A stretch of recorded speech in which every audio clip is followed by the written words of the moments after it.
welcoming to the Ray Carr Show Don Most, actor, singer extraordinaire. Don, welcome to the show. We'll talk a little Thank you. the world of television in just a bit, but let's get into music now. You're such an accomplished singer. Let's delve into that. Start about your singing career. It was in the Catskill Mountains. You were mentioning. Yeah, I was. It was my first love, so to speak. I was 14, 15 years old, and I was part of this nightclub review singing up in the Catskill Mountains, the resort area upstate New York. That was pretty big back then, and always loved that style of music, which I'm referring to the Great American Songbook and the standards, and especially what I'm doing now is leaning with the sort of the jazz standards, at least that approach to them. What do you think sparked that interest in you? Because at that time, somebody your age probably wouldn't have been interested in that type of music. You're absolutely right. It was I was definitely sort of apart from most of my friends in that regard back then. I don't know. It's hard to explain. My mom was a teenager during the swing era, and so she had a lot of those great albums, and so I heard a lot of that growing up. And then when I saw the movie The Jolson Story when I was 9 years old, it had a very, very strong impact on me, and I became like obsessed with him and that kind of music, and started buying records, and eventually it led to me listening to WNEW in New York, where I grew up in Brooklyn, and there was a great DJ, William B. Williams, that played all of the great standards and the great singers doing them.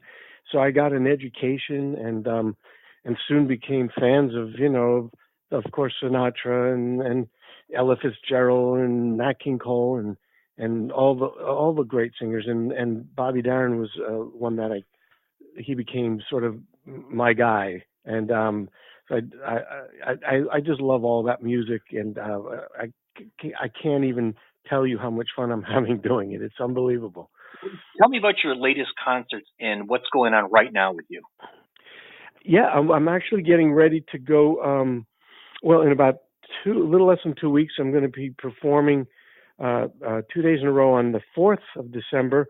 There's at the Count Basie Theater in Red Bank, New Jersey. There's a benefit that's going on for a music program geared towards youth, and it's the Red Bank Jazz Orchestra that's going to be there, and Dean Martin's daughter, is one of the guests doing some Sinatra songs, and then I will be doing it as well alongside her, and something we'll do together. So that's going to be a lot of fun.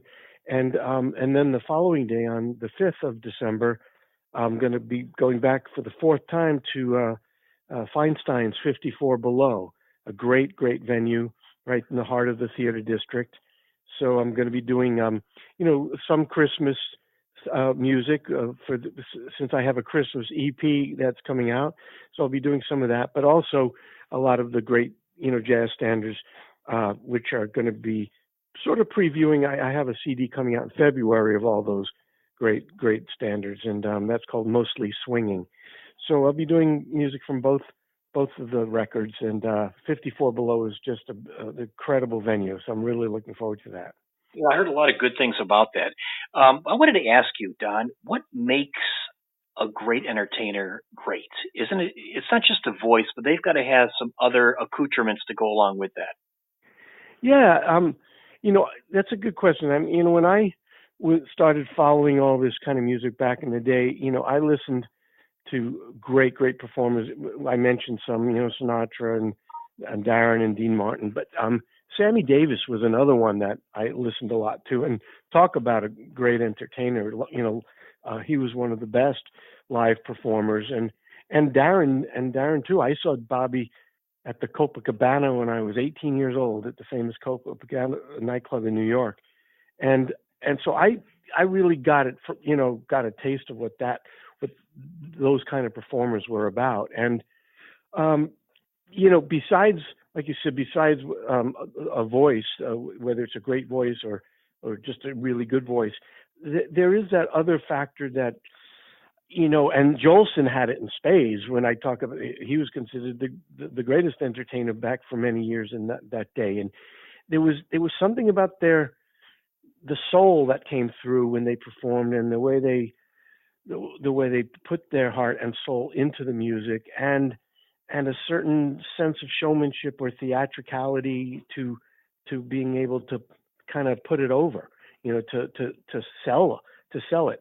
And whether um and depending on the style of music, I mean, if it's a ballad, I find that sort of being an actor helps on those kind of songs, on the ballads. But then on the up tempo song, it's just having the feel, and it's sort of that it factor that's hard to describe. Right, and that you have your finger on the pulse of the audience too, I think.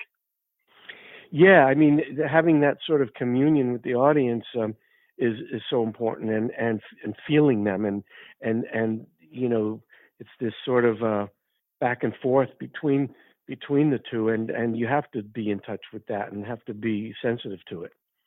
How intertwined is the era of Glenn Miller and the big band involved in your music? Well, it's not so much. Um, when you think of those bands, um, that's not really what my music is. I mean, I do perform with big bands, and on my CD coming out in the spring, it is with a big band, but it's more of what it's sort of a hybrid. It's a 21st century version of it, because big bands evolved a lot from the Glenn Miller time. Um, I almost related more back then to, say, Count Basie and Duke Ellington and Lionel Hampton. Those bands, which that music, a lot of that kind of holds up even today, even in their orchestrations and arrangements, and it evolved into something that still has the essence of those of that big band era, but with more modern voicings and orchestrations, so that um, it's just there's more excitement to it. There's just a little higher octane than those bands were back then. But although I was alluding to, I think some of those like Basie and Ellington, and they had it. They had that kind of excitement in their style, and I gravitate towards that. I was a huge fan of Buddy Rich as well, and when he did a lot of his big band stuff, and that's kind of more along the lines of the big band sound that we have in our charts and our records. Yeah, right. I understand. Do you notice the younger audiences being more attracted to this type of music?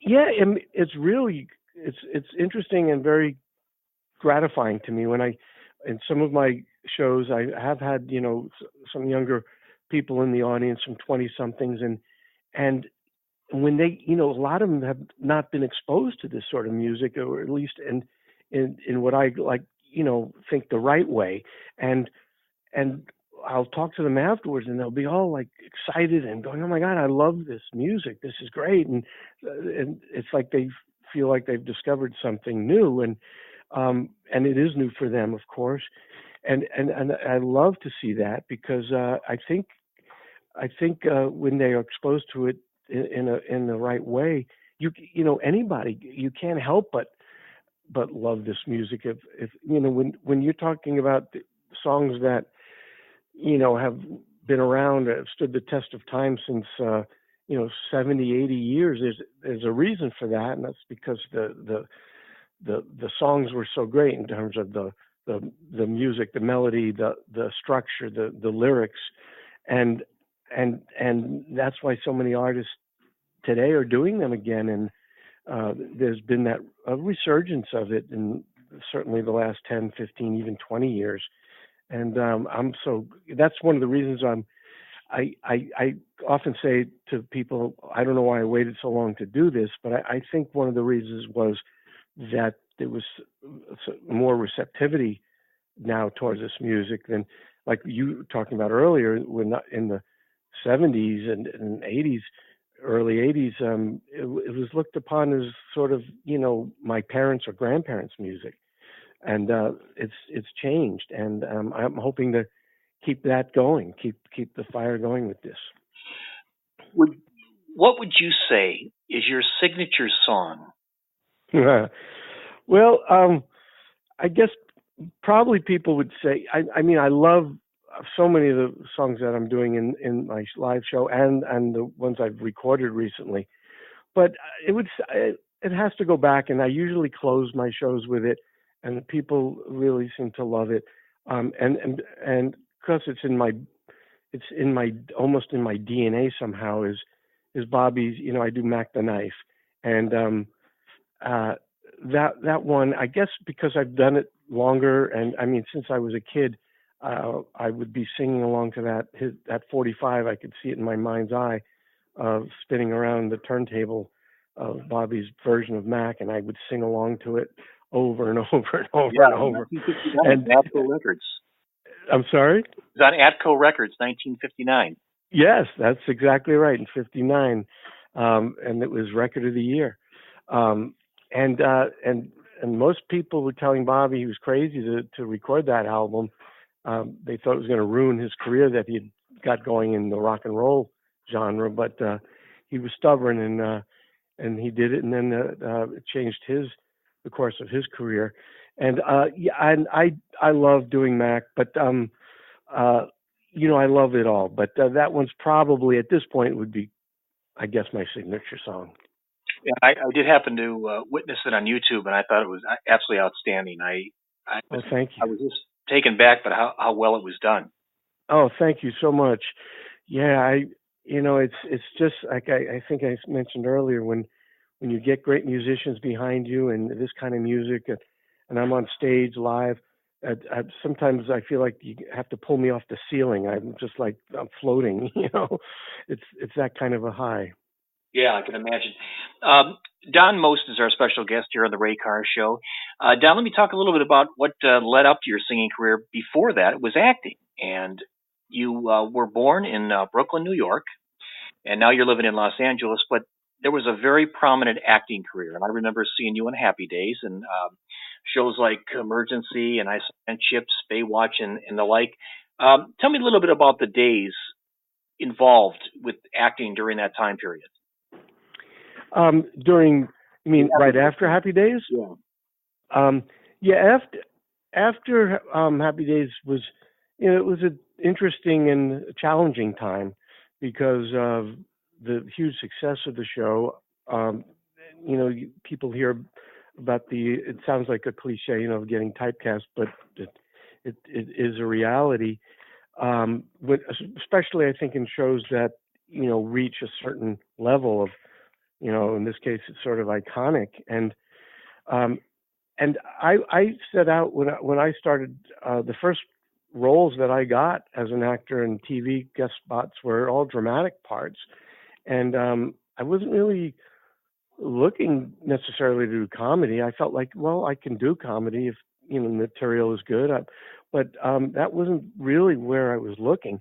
But it just so happened that when I got that part, and then it turned into the pilot sold, and then the show uh, started running and continued, and then by the third season we shot up to number one.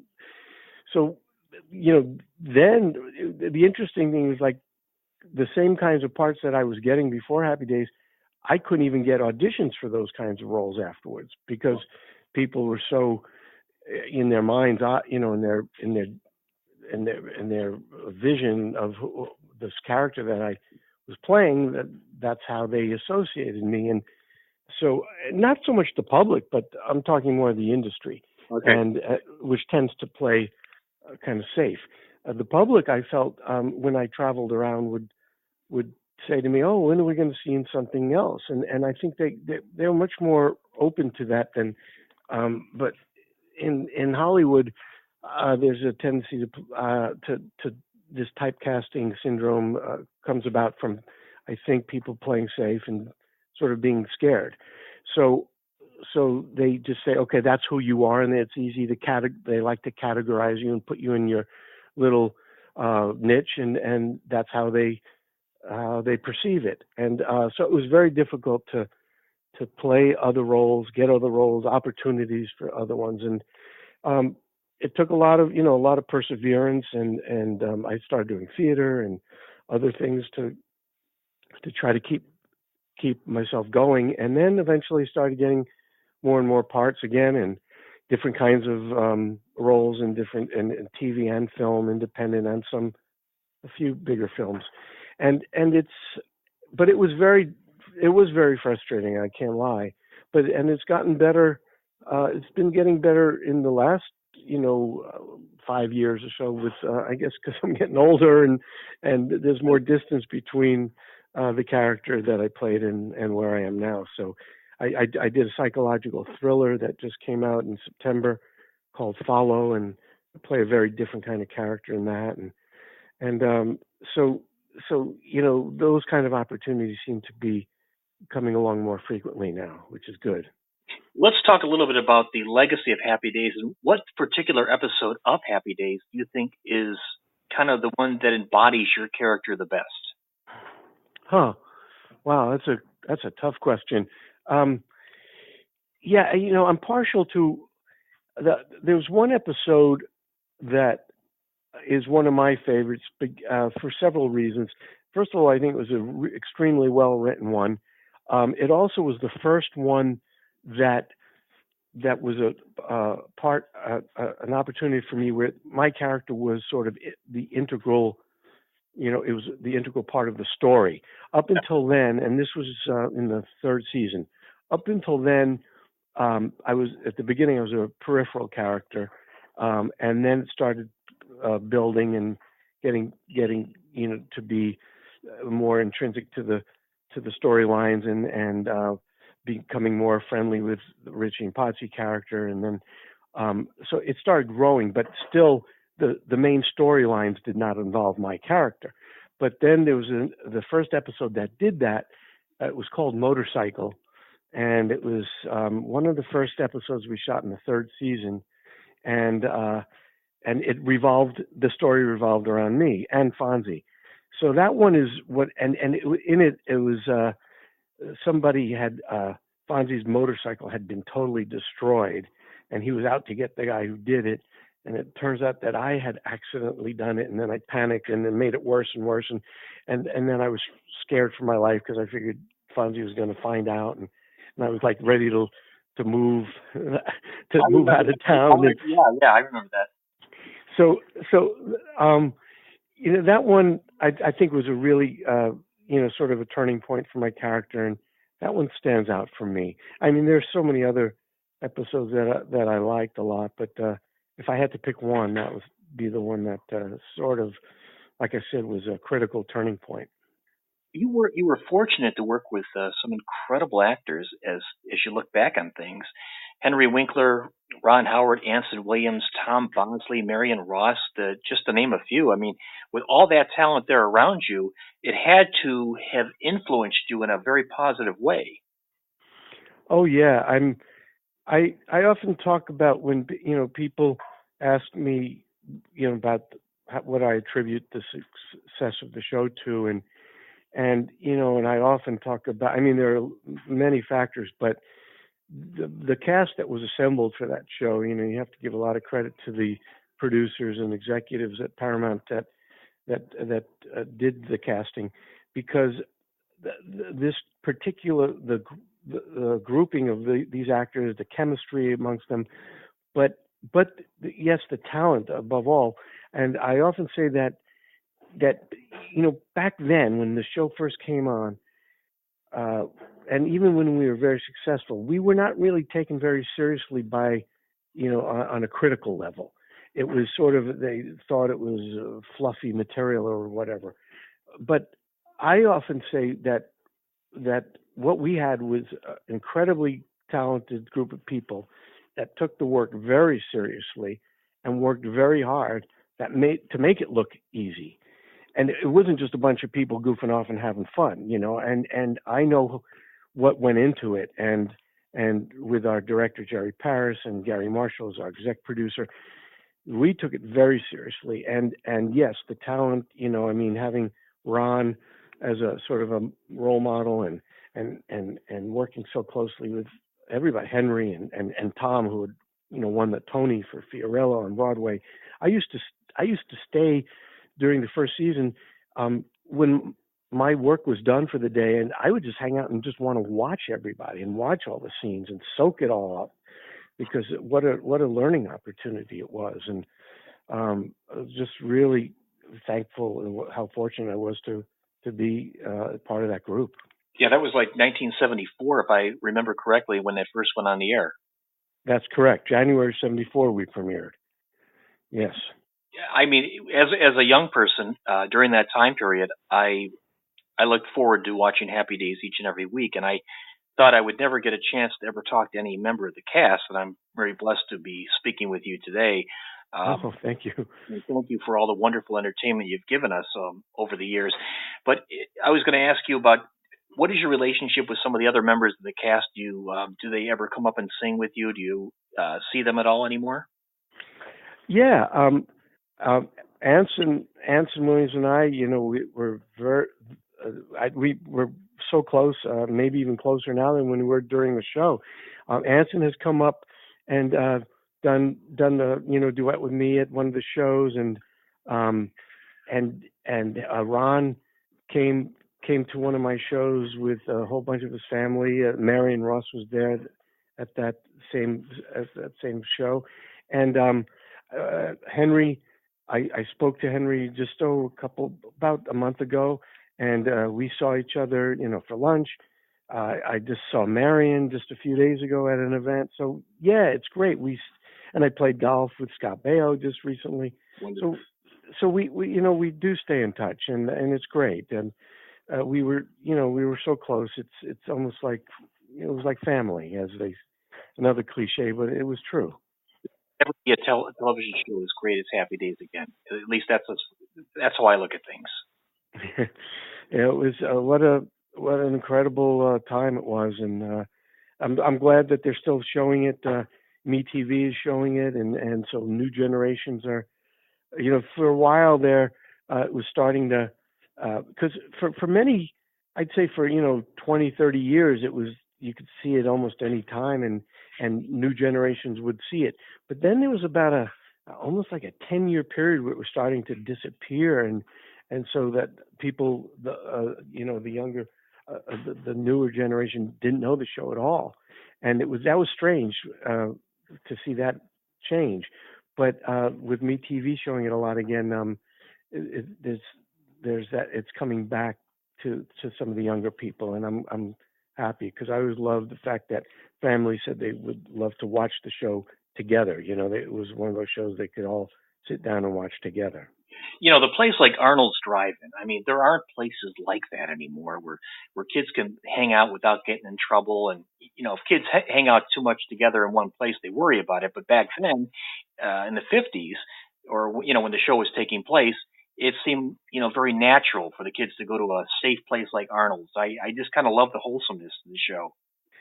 Yeah, I think that's probably one of the real enduring factors of its popularity and appeal, because it's harkening back to a time that certainly was simpler and had a lot to be said for getting.